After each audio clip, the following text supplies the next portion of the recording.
The question of who owns the groundwater has no straightforward answer.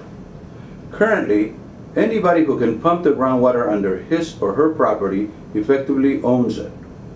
However, in nature, groundwater is not a volume but a flow, and this flow is constantly moving from a place of recharge to a place of discharge.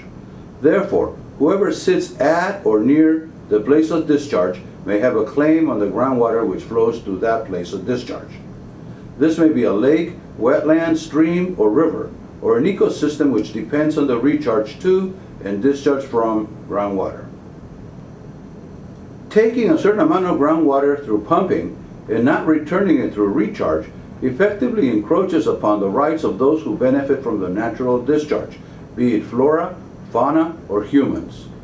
Thus, all groundwater of economic interest amounts to borrowed surface water. Eventually, the groundwater would have to discharge into the surface waters. Therefore, the question is appropriate: who owns the groundwater?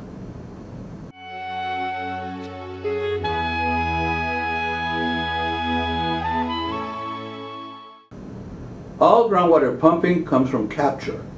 Within a control volume, capture comes from increases in recharge and decreases in discharge.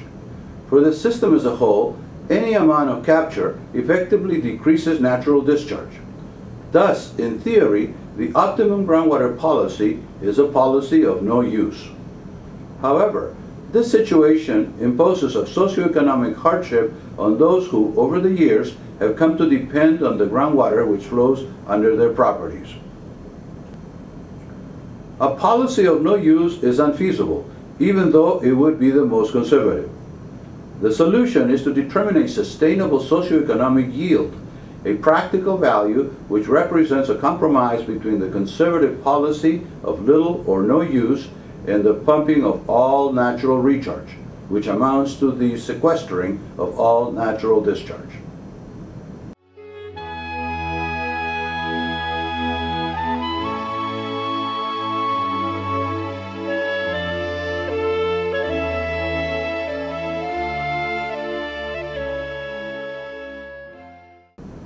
Sustainable socioeconomic yield seeks to strike a reasonable compromise between competing interests, in practice resolving the issue of who owns the groundwater.